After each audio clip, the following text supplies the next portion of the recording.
But he would make these things so elegant. Yes. So elegant. Of course. I have there are two misereres, and there's one that wasn't published for a long time because he didn't have the Met chorus. He recorded with the Francis Alda and the Met chorus, but there was a practice session 2 days earlier with just her and him. Unbelievable, and with interpolated B flat. Unbelievable. It's now out on the complete Caruso on what Nimbus or whatever that label is. It's probably on YouTube. It's one without the chorus. Yeah, yes. December 1910 or something. Thank you. Yeah.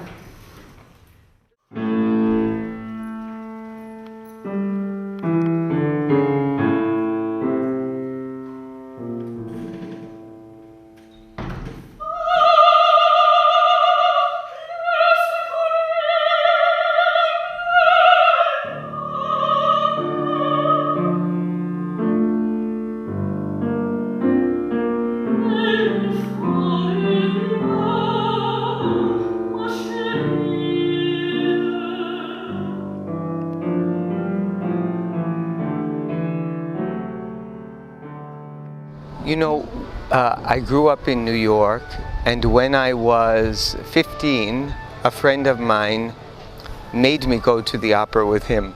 I'd never been to an opera in my life. I've been to many Broadway shows and a few concerts. My parents were not interested in that kind of thing. So it was bad enough that I was already a visual artist. That was bad enough. Then I became hooked on opera. That was really bad. And in fact, I used to hide. I would hide when I was online at the Met, the Metropolitan Opera, to get into the standing room to see Maria Callas. My father's office building was on the next block from the Met, so I would hide from him when he would be going home, and I was pretending to be at school doing an art project. I was really online to go to the opera. I mean, I was really crazy. But I wanted to be in opera somehow, but I didn't know about singing. So I thought maybe I could design scenery because I was a visual artist and I was getting a degree in visual arts. By the time I was 17, I graduated from high school. I was at university for visual arts. But then I started to take voice lessons and I got completely hooked on the idea of singing. And then teaching singing and performing and teaching have been my life simultaneously. Then a long time later, I made an opera company where we did a spoof of opera and traveled all over the world doing a very affectionate spoof of grand opera in which I sang soprano, and I directed also, and I wrote the comedy part of the show. And I did that for a long, long time until my agent said, you should direct opera, really serious opera. As my voice was, ending, I thought I didn't want to sing much longer. So then I started to direct opera. And then I got asked by the Metropolitan to go on the radio and talk about opera during all their live broadcasts. So it's been one step after step, but also I owe a great deal to Maestro Arner, to Lucy, and Liora, who took my teaching very seriously and got me involved in vocal arts programs all over the world. I have taught in Israel, China, Italy, here, and a lot in the States. So it's been very great collaboration with them. We love to team teach. So it's been a big journey. Now I'm getting old, almost 70, and it's for me a culmination of life work, really. Now I need some holidays. People always ask me how it all started with my company, because before there were solo shows that I did, but before that was a full company of men. Some sang like men, some sang like women, some sang like men in one scene and a woman in the other with falsetto.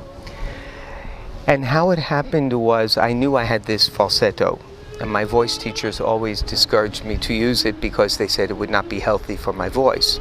So I was trying to be a baritone and trying to be a tenor, and a little bit of success.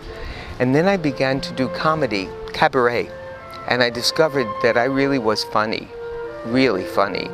But my greatest love was opera.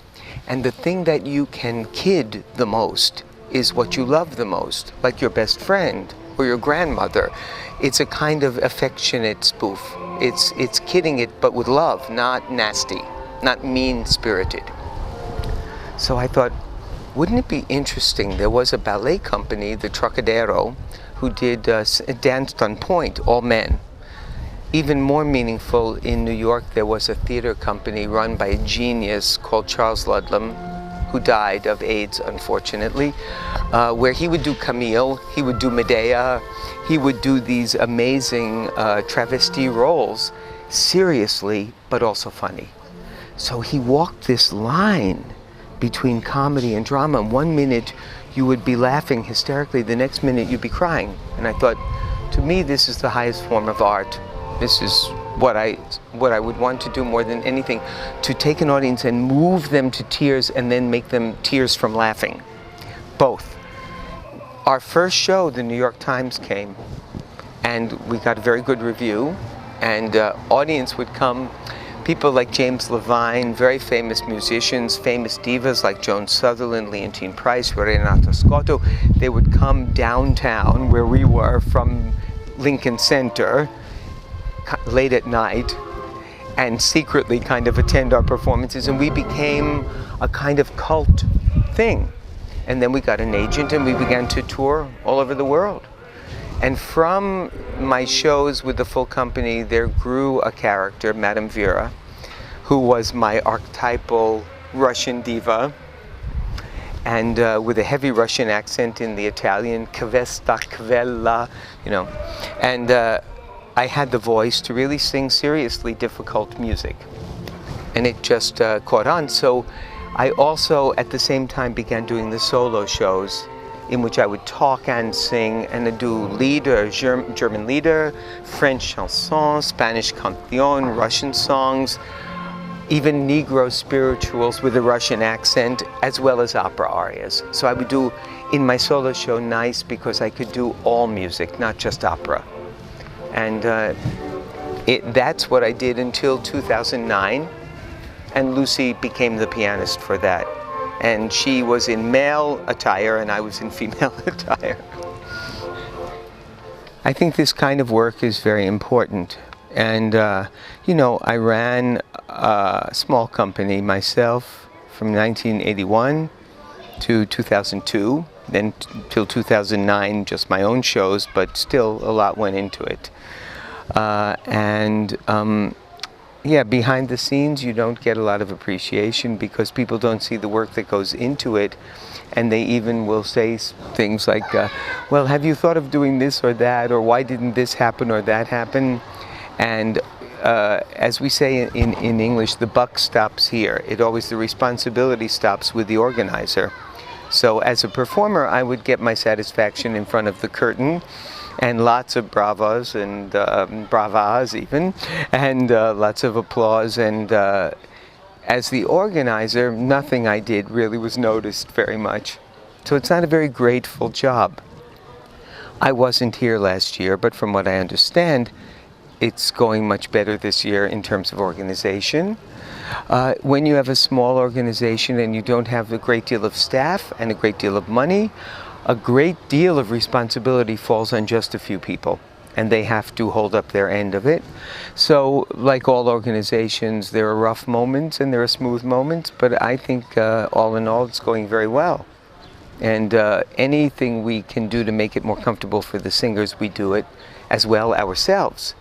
When we can't do something ourselves, we go to the organizers and say, look, please, they have to sing, please make it comfortable, and they're very responsive. They want it to be good. They want it to run well. They want the singers to be happy so they can perform well. And as students, they want them to be able to grow and not to be concentrating on unimportant things.